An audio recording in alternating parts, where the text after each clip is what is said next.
Hello everyone, welcome to my channel Satya competitive classes. आज के topic में हम फिर से वॉइस को आगे फॉरवर्ड करेंगे। कल भी हमने वॉइस पढ़ा था। वॉइस में कल हमने मोस्टली सेंटेंस जो थे वो असर्टिव सेंटेंस के एग्जांपल्स को उठाया था, और मैंने टेंस वाइज भी जो एक्टिव और पैसिव दोनों के जो फॉर्मेट होते हैं, उसका जो सेंटेंस का सीक्वेंस होता है, उसके बारे में भी कल क्लियर किया था। आज हम लोग क्या करेंगे, जो पैसिव वॉइस में जो इंटरोगेटिव सेंटेंस होते हैं, इंटरोगेटिव सेंटेंस को हम लोग किस तरीके से चेंज करते हैं, आइए देखते हैं। टेंस के बारे में कल मैंने डिटेल से आपको बताया कि किस टेंस में कौन सी हेल्पिंग वर्ब और कौन सी मेन वर्ब उसमें यूज होती है। अगर आपने वो वीडियो नहीं देखा है तो आप इससे जस्ट पीछे वाला वीडियो देख लीजिए। वॉइस नाम से वीडियो है, और उसमें मैंने बेसिक रूल से बिल्कुल स्टार्ट किया है, और उसमें टेंस वाइज किस तरीके से कौन से टेंस में कौन सी हेल्पिंग वर्ब कौन सी मेन वर्ब, ये सब मैंने बताया है। अगर वो आप वीडियो देखते हैं तो बिल्कुल क्लियर आपको हो जाएगा। और उसी के आगे आइए आज हम लोग फिर से वॉइस को पढ़ते हैं। कल हमने आपको असर्टिव सेंटेंसेस के एग्जाम्पल के थ्रू समझाया था। आज हम लोग जो है इंटरोगेटिव सेंटेंसेस को आगे फॉरवर्ड करते हैं। देखिए, जो इंटरोगेटिव सेंटेंस होते हैं, मुझको पता ही है हम लोगों को कि जिसमें ऐसे सेंटेंस जिसमें किसी से क्वेश्चन पुट अप किया जाए तो वो इंटरोगेटिव सेंटेंस होते हैं। इंटरोगेटिव सेंटेंस का फॉर्मेट क्या होता है? इंटरोगेटिव सेंटेंस जो होते हैं वो टू टाइप्स होते हैं। एक तो यस या नो वाले होते हैं, और एक जो होते हैं जो क्वेश्चन वर्ड वाले होते हैं। मैंने एक ही सीक्वेंस में समझाने का प्रयास किया है, इसमें कुछ अलग नहीं है। जैसे कोई भी सेंटेंस है, अगर उसमें क्वेश्चन वर्ड आया है तो वो सबसे पहले क्या लगेगा? क्वेश्चन वर्ड लग जाएगा। अगर क्वेश्चन वर्ड नहीं आया है तो हेल्पिंग वर्ब से शुरू होगा। बस इतना सा डिफरेंस है। क्वेश्चन वर्ड आया है तो उसको सबसे पहले स्टार्टिंग में लगा दीजिए, और नहीं आया है तो उसको शुरुआत में क्या करेंगे? हेल्पिंग वर्ब से स्टार्ट करेंगे। सब्जेक्ट हमेशा जो होता है इंटरोगेटिव सेंटेंस में हेल्पिंग वर्ब के बाद आता है। सबसे पहले क्या करते हैं, वैसे सेंटेंस जो होते हैं असर्टिव सेंटेंस होते हैं, उसमें सबसे पहले सब्जेक्ट फिर हेल्पिंग वर्ब फिर मेन वर्ब इस तरीके से लिखते हैं। लेकिन जो इंटरोगेटिव सेंटेंस होते हैं उसमें सबसे पहले क्वेश्चन वर्ड अगर आया है तो, नहीं आया है तो उस टेंस की सबसे पहले हेल्पिंग वर्ब। और अगर आप पीछे वाला वीडियो देखते हैं तो उसमें आपको ये बिल्कुल क्लियर हो जाएगा कि किस टेंस में कौन सी हेल्पिंग वर्ब और कौन सी मेन वर्ब लगती है। तो आप उसको क्या करिए, पहले देख लीजिए, उसके बाद में इस चैप्टर को पढ़िए। लेकिन कोई नहीं, अगर आपको पहले से ही नॉलेज है हेल्पिंग वर्ब के बारे में, वर्ब के बारे में सेंटेंस वाइज, तो आप इस वीडियो को क्लियरली देख सकते हैं। पढ़िए, देखते हैं। तो जो इंट्रोगेटिव सेंटेंस होता है एक्टिव फॉर्म में, उसका ये सीक्वेंस होगा। ठीक है, क्या होगा? सबसे पहले क्वेश्चन वर्ड होगा, उसके बाद हेल्पिंग वर्ब होगी, फिर मेन वर्ब होगी, सॉरी सब्जेक्ट होगा, फिर मेन वर्ब की टेंस के अकॉर्डिंग मेन वर्ब लगेगी। फर्स्ट फॉर्म लग सकती है, सेकेंड फॉर्म लग सकती है, थर्ड फॉर्म लग सकती है, आईएनजी फॉर्म। जैसा टेंस होगा उसके अकॉर्डिंग मेन वर्ब लगेगी, फिर ऑब्जेक्ट, कॉम्प्लीमेंट, और लास्ट में क्वेश्चन मार्क लगता है। ओके। लेकिन अगर हम इसको पैसिव में चेंज करते हैं तो क्या करेंगे? पैसिव में चेंज करते समय क्वेश्चन वर्ड इसमें भी पहले लगेगा, हेल्पिंग वर्ब भी लगेगा, बशर्ते यहाँ पर क्या है, सब्जेक्ट के प्लेस पर यहाँ ऑब्जेक्ट आ जाएगा। पैसिव सेंटेंस में क्या होता है, सब्जेक्ट के प्लेस पे ऑब्जेक्ट आ जाता है। और पैसिव सेंटेंस में क्या होता है, वर्ब की हमेशा थर्ड फॉर्म होती है, बाई और सब्जेक्ट उसके अकॉर्डिंग कंप्लीमेंट लगा देंगे। जैसे ये सेंटेंस से हमारा एग्जाम्पल देखते हैं। पहला एग्जाम्पल है, एग्जाम्पल के थ्रू हम लोग आज सीखेंगे। तो कुछ ज़्यादा डिफरेंस नहीं है। अगर आपने असर्टिव सेंटेंस को असर्टिव सेंटेंस की वॉइस को आपने पहले पढ़ा है तो इसको भी बिल्कुल क्लियरली समझ सकते हैं। इसमें केवल क्वेश्चन वर्ड का और हेल्पिंग वर्ब का डिफरेंस रहता है। अगर क्वेश्चन वर्ड आता है तो उसमें स्टार्टिंग में रख देते हैं, और वहाँ की सेम असर्टिव सेंटेंस की तरह ही फॉर्मेट रहता है। ओके, आइए एग्जाम्पल के थ्रू देखते हैं।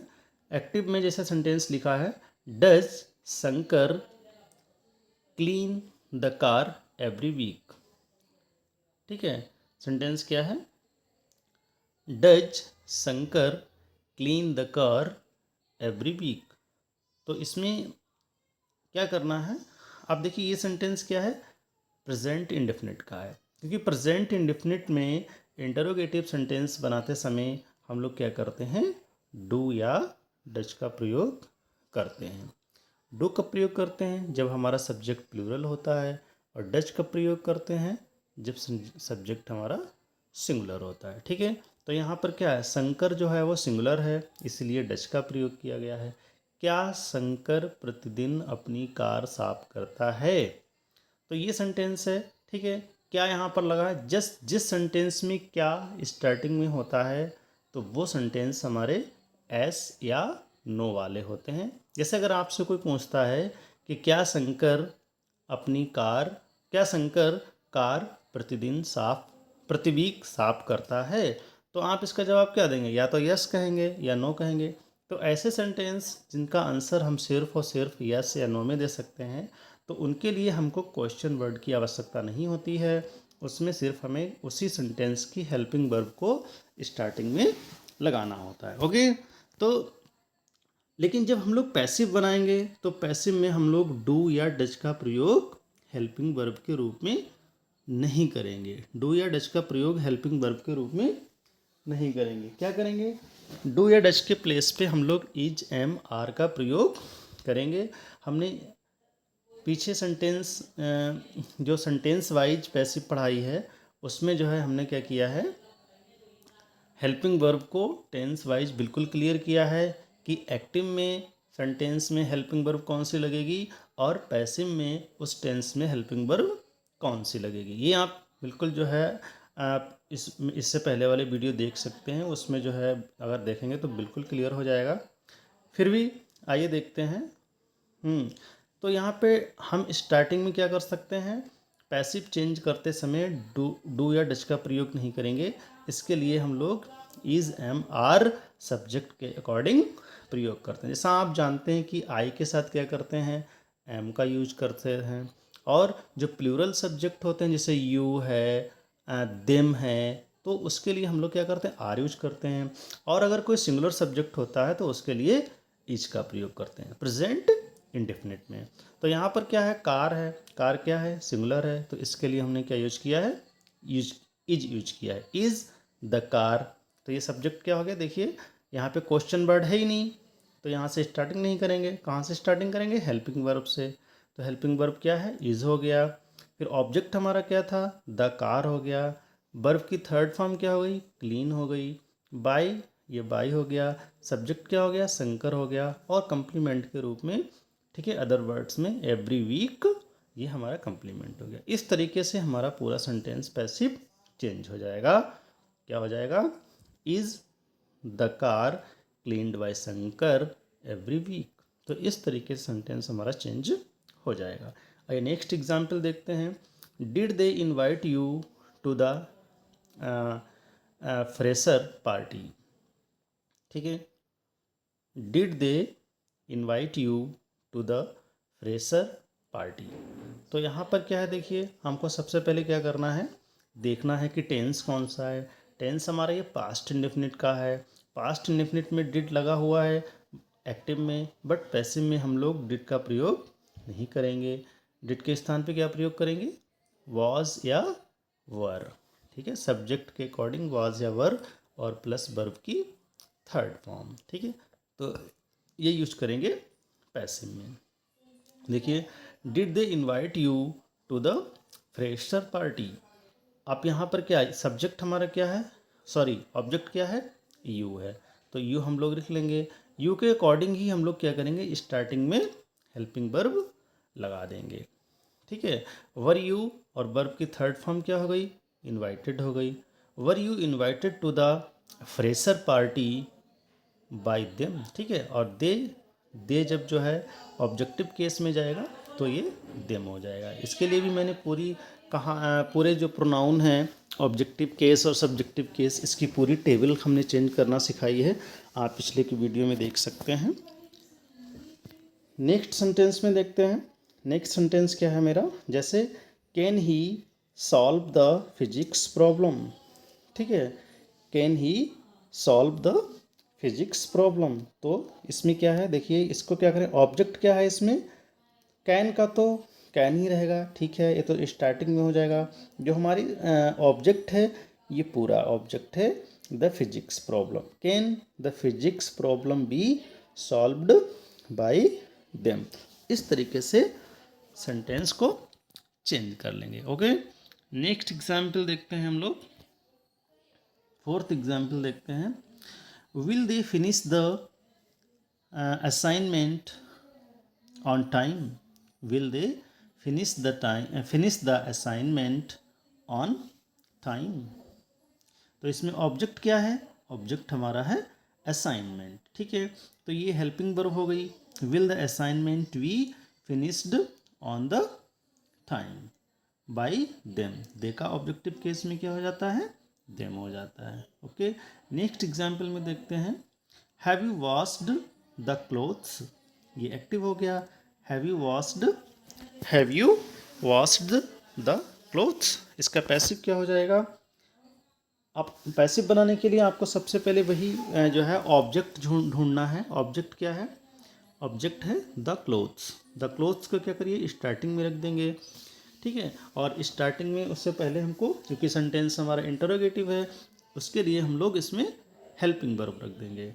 और द क्लोथ्स यहाँ पे as a plural noun use हुआ है, तो उसके लिए हैव का यूज होगा। अगर सेंटेंस में हमारे सिंगुलर नाउन होता तो हम लोग क्या करते? हैज़ का यूज करते। ओके, तो क्या हो जाएगा? Have the clothes been washed by you. You objective case और सब्जेक्टिव से केस में दोनों में सेम ही रहता है। ओके, नेक्स्ट एग्जाम्पल में देखते हैं। Did the teacher explain the lesson clearly? Did the teacher explain the lesson clearly? तो यहाँ पर क्या है? देखिए, ऑब्जेक्ट क्या है? ऑब्जेक्ट है द लेसन। द लेसन को क्या करेंगे? यहाँ पे पैसिव सब्जेक्ट बना देंगे, ठीक है। ऑब्जेक्ट ऑब्जेक्ट में लगा देंगे। और क्योंकि सेंटेंस हमारा इंट्रोगेटिव है, तो उससे पहले हम लोग इसमें हेल्पिंग वर्ब रख देंगे, ठीक है। Was the lesson explained? Was the lesson explained clearly by the teacher? तो इस तरीके से इसको चेंज कर देंगे। नेक्स्ट सेंटेंस देखते हैं। Are they going to organize a party? Are they going to organize the party? तो ये एक्टिव सेंटेंस है, इसका पैसिव क्या हो जाएगा? अच्छा, ये भी देखना पड़ेगा, ये हमारा सेंटेंस जो है वो किस टेंस का है? ये हमारा है प्रेजेंट कॉन्टिन्यूअस का। क्यों? क्योंकि इज एम आर का यूज हुआ है और हेल्पिंग वर्ब मेन वर्ब के साथ आईएनजी फॉर्म का यूज हुआ है। तो इसमें क्या कर देंगे? Are they going to organize a party? इसका पैसिव क्या चेंज हो जाएगा? क्योंकि ऑब्जेक्ट इसमें क्या है? ऑर्गेनाइज क्या करने जा रहे हैं ये लोग? पार्टी। तो पार्टी ऑब्जेक्ट होएगा। Is a party going to be organize? ठीक है, क्योंकि यहाँ पर जो है, जहाँ पर इन्फिनेटिव वाला होता है, इन्फिनेटिव क्या होता है? इन्फिनेटिव का रूल होता है टू प्लस वर्ब की फर्स्ट फॉर्म। ये ग्रामेटिकल रूल है, इसको आगे हम और आपको क्लियर कराएंगे जब सेंटेंस के कुछ और ग्रामर के कुछ और रूल पढ़ाएंगे, उसमें आपको क्लियर कराएंगे वर्ब के चैप्टर में। क्योंकि वर्ब एक बहुत बड़ा चैप्टर है, उसको अलग से इस पे लेसन बनाएंगे, एक वीडियो बनाएंगे, तो उसको आपको क्लियर कराएंगे। फिलहाल अभी यहाँ पर इतना समझ लीजिए कि जब क्या होता है, टू और प्लस वर्ब की फर्स्ट फॉर्म होता है, तो इसको हम लोग इन्फिनेटिव बोलते हैं, ठीक है। और इन्फिनेटिव के लिए पैसिव में क्या होता है? वर्ब टू बी का, हाँ, टू बी का यूज होता है। जैसे is a party going to be organized by them, इस तरीके से आप इसको चेंज कर लेंगे। ओके, नेक्स्ट सेंटेंस में देखते हैं। Has she corrected the report yet? Has she corrected the report yet? तो इसका क्या हो जाएगा? ऑब्जेक्ट इसमें क्या है? The report. ऑब्जेक्ट क्या है? The report. तो रिपोर्ट भी सिंगुलर है, तो उसके लिए हैज़ हो जाएगा। Has the report been corrected by her yet? इस तरीके से इसको चेंज कर देंगे।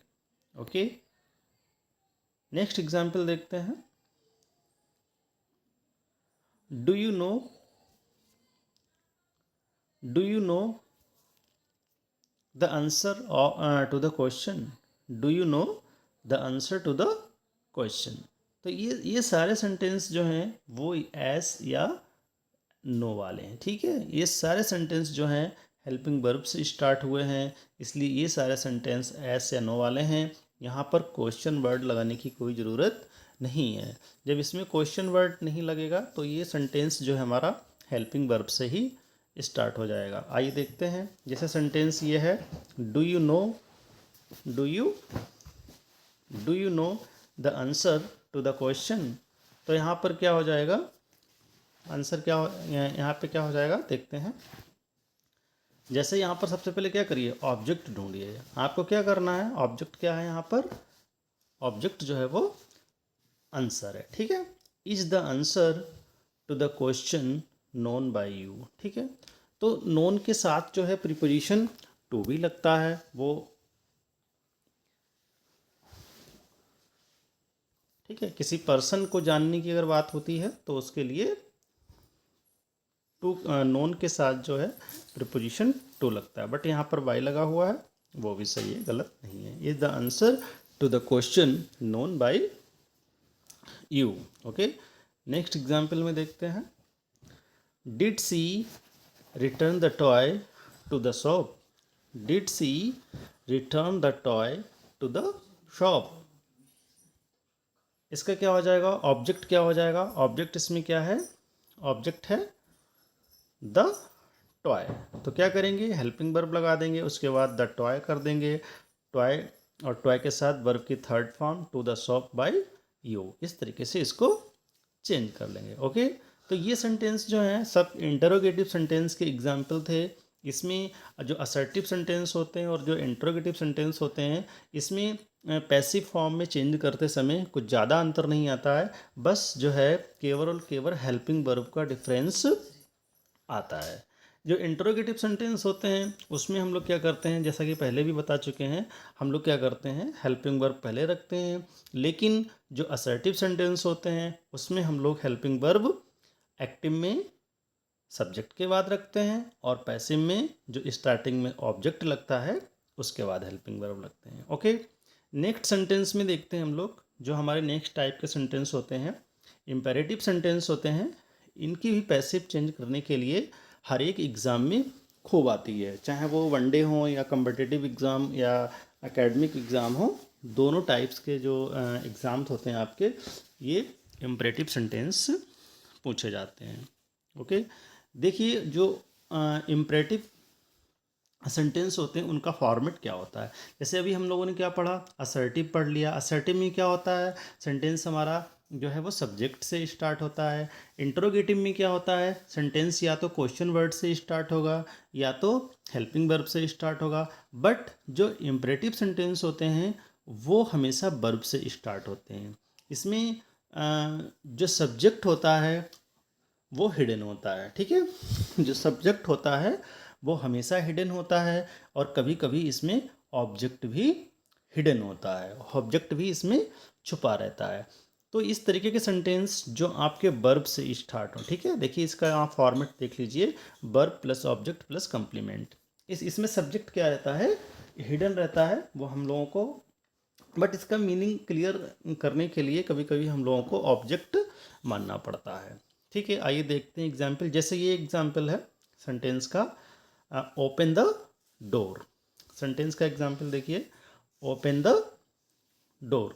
अब इसमें देखिए क्या है, सब्जेक्ट इसमें छिपा हुआ है, ठीक है। ऑब्जेक्ट तो है, ठीक है, ऑब्जेक्ट तो मिल गया हमको द डोर, बट इसमें जो सब्जेक्ट है वो छिपा हुआ है, ठीक है, हिडन है।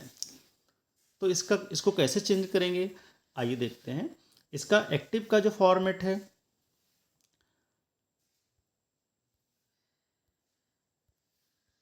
एक्टिव का जो फॉर्मेट है वो क्या रहेगा, वर्ब ऑब्जेक्ट प्लस कंप्लीमेंट। लेकिन पैसिव का जो फॉर्मेट है वो लेट ऑब्जेक्ट बी और वर्ब की थर्ड फॉर्म होती है। जैसे देखिए ये सेंटेंस है, एग्जाम्पल के तौर पे ओपन द डोर, तो क्या हो जाएगा, सबसे पहले आप लेट लिख लीजिए। लेट ऑब्जेक्ट क्या हो गया, द डोर हो गया, और बी यहाँ पे प्लेस्ड कर दिया, और वर्ब की थर्ड फॉर्म ओपेंड हो गया। तो क्या हो गया, let the door be opened. तो इस तरीके से हमारा ये सेंटेंस चेंज हो जाएगा।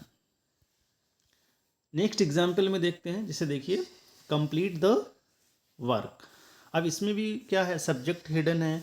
तो ऐसे सेंटेंस जिसमें क्या हो, सिर्फ सब्जेक्ट हिडन हो बट ऑब्जेक्ट दिया हो, तो उसको हम लोग क्या करते हैं, लेट से बनाते हैं। Let plus object plus be और प्लस वर्ब की थर्ड फॉर्म, ये सीक्वेंस रहेगा इसका। ठीक है, जैसे देखिए कंप्लीट द वर्क, तो क्या हो जाएगा, let the work be complete. इस तरीके से सेंटेंस ये हो जाएगा।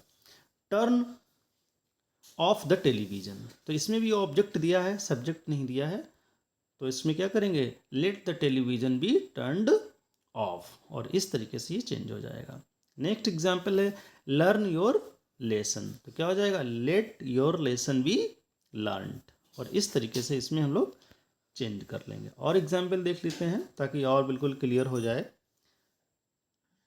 Kill the snake, let the snake be killed. Punish him, let him B punished, let him be punished. Okay, speak the truth, speak the truth, let the truth be spoken। तो let हो गया, object हो गया, be हो गया और verb की third form हो गई। help the poor, let the poor be helped, इस तरीके से चेंज हो जाएगा। Next example revise your book, revise your book, तो इसमें क्या है, योर बुक क्या हो जाएगा, ऑब्जेक्ट हो जाएगा, बट ऑब्जेक्ट से पहले क्या करना है, लेट का प्रयोग करना है। Let your book be revised, इस तरीके से ये चेंज हो जाएगा। एक और सेंटेंस देख लीजिए, क्लीन योर रूम, तो क्या हो जाएगा, let your room be cleaned. इस तरीके से सेंटेंस को हम लोग पैसिव जो इम्परेटिव सेंटेंस होते हैं उसमें चेंज कर सकते हैं, बशर्ते आप उसको क्या करिए, सबसे पहले पहचान लीजिए कि ये सेंटेंस इम्परेटिव है या इंट्रोगेटिव है या असर्टिव है। ठीक है, इंट्रोगेटिव तो आसानी से पहचान लेंगे क्योंकि उसमें क्वेश्चन मार्क लगा होता है और वो WH वर्ड से स्टार्ट होगा या हेल्पिंग वर्ब से स्टार्ट होगा। असर्टिव सेंटेंस हमेशा सब्जेक्ट से स्टार्ट होता है तो वो भी पहचान लेंगे, लेकिन जो हमेशा वर्ब से स्टार्ट होता है उसको हम लोग जो है इम्परेटिव सेंटेंस कहते हैं। और अगर इसका आप हिंदी अनुवाद करेंगे तो हमेशा इसका क्या हो जाएगा, ओ, इसके अंत में हिंदी अनुवाद क्या आएगा, ओ। अगर आप इम्परेटिव सेंटेंस को हिंदी अनुवाद करते हैं तो इसका अंत में अनुवाद ओ आएगा। जैसे क्लीन योर रूम, अपना रूम साफ करो, अपना रूम साफ करो, तो इस तरीके के सेंटेंस हैं वो हो जाएंगे। और देखिए एग्जाम्पल एक दो, जैसे रिवाइज योर बुक, अपनी पुस्तक का क्या करो, रिवाइज करो। ठीक है, उसको तो ओ अंत में जो है एक तरीके से आएगा, तो इस तरीके से भी पहचान सकते हो। और अगर आप हिंदी अनुवाद नहीं करना जानते हैं तो कोई बात नहीं है, उसमें क्या लगेंगे, आप सबसे पहले देखेंगे कि अगर वर्ब शुरुआत में लगी हुई है तो वो सेंटेंस हमारा इम्परेटिव सेंटेंस होगा, और इम्परेटिव सेंटेंस को जो फॉर्मेट मैंने आपको बताया इस फॉर्मेट के रूप में चेंज कर सकते हैं। अच्छा, कुछ सेंटेंस इम्परेटिव सेंटेंस ऐसे भी होते हैं जिसमें सब्जेक्ट और ऑब्जेक्ट दोनों हिडन होते हैं, उनको कैसे चेंज करेंगे, उनमें हम लोग लेट का प्रयोग नहीं करते हैं। उसके लिए हम लोग क्या करते हैं, जैसा सेंटेंस होता है उसके सेंस के अकॉर्डिंग हम लोग उसमें ऐड कर देते हैं। क्या ऐड कर देते हैं, यू को हमेशा लिखेंगे यू आर आस्क्ड। ठीक है, यू आर आस्क्ड, ये हम क्या करेंगे सेंटेंस के स्टार्टिंग में ऐड करके और टू ऐड कर देंगे। जैसे ये सेंटेंस है, आइए देखते हैं। जैसे पहला सेंटेंस है गो, ये इंग्लिश ग्रामर का सबसे छोटा सेंटेंस कहा जाता है, गो, जाओ।